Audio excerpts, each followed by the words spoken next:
Hey guys, welcome back to the channel. I'm Nobody, and we're back at the untrained, unprofessional workbench, working on the 870 project.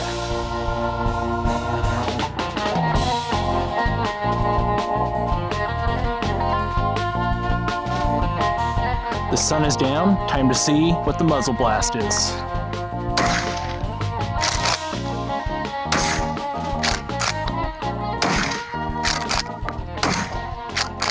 Now, if this is the first time to the channel, you should know that this is like video 5 or could be video 6, but you're only going to see one less because YouTube, in their infinite wisdom, decided to take one of my videos down.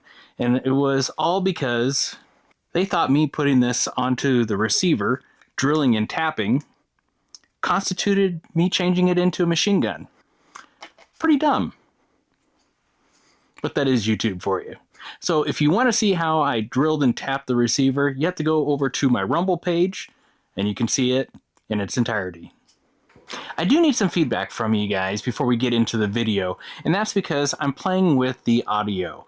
And I normally rock this kind of situation, but I've had some issues in the past, and, well, it hasn't made recording super easy. So I'm trying something a little bit different, and I was just kind of curious what you guys think of the sound.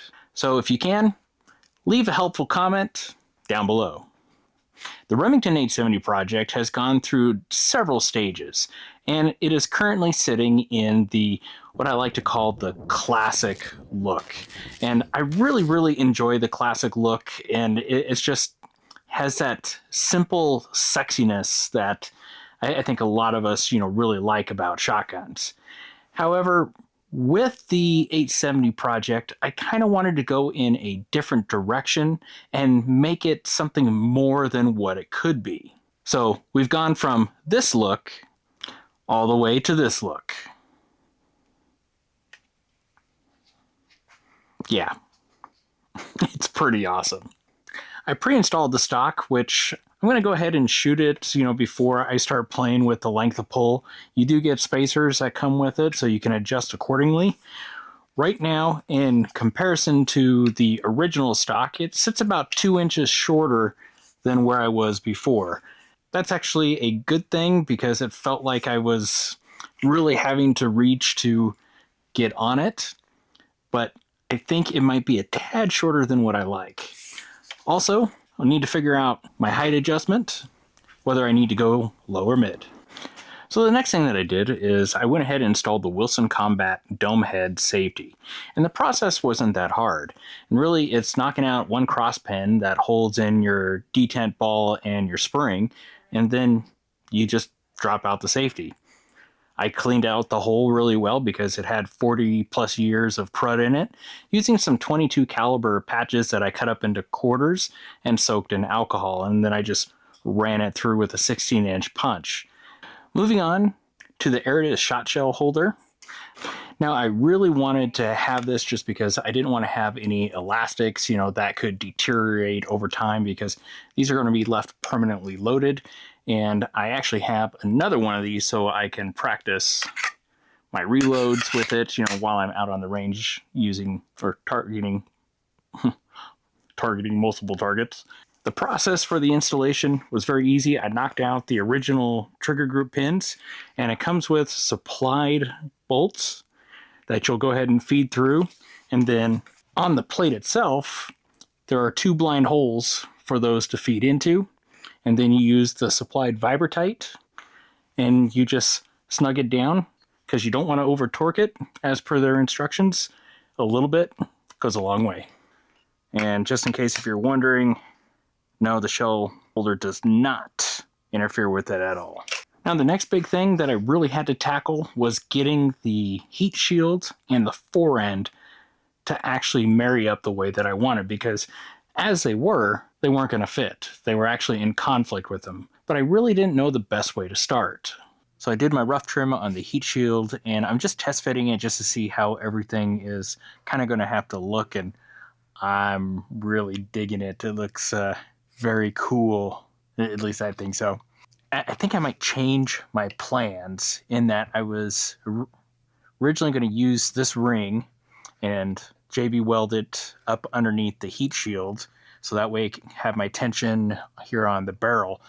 To give the little bit of extra clamping that was required right here on the heat shield, what I did was I shifted everything down and used a smaller section of the barrel as my mold. And after I heated the heat shield up, I then clamped it both side to side and top to bottom, and it took a really nice set, and I let it sit overnight.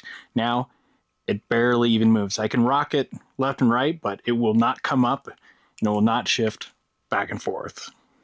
I'm having an issue with the heat shield, and it's definitely interfering with the forend.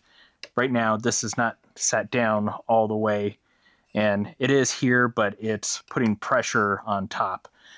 So I think the plan on that is I'm going to heat this.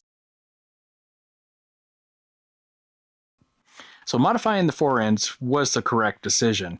And how I did that was I took a set of calipers and I set it to 1/8 of an inch. And I scribed it across the top. That way I have a line that I can remove material to. And I did that with a belt sander. Once the fit was proven to be exactly where I wanted, I did have an area at the front of the forend to where it was hitting the clamp of the heat shield. So I had to recess that area out, and then using a Dremel, I removed the bulk of the material. After that was accomplished, I took a set of hand files and got my final fit, and then using some needle files, I blended the entire thing so that way it gives a little bit more of a factory finish look.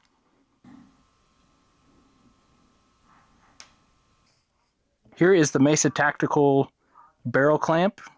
It allows for a swing swivel stud.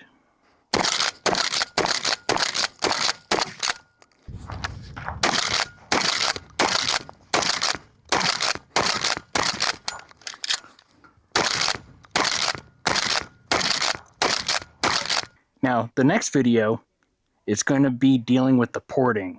And the plan for the porting is going to be approximately in this area on both sides and maybe over the barrel clamp. I don't know. I haven't decided yet.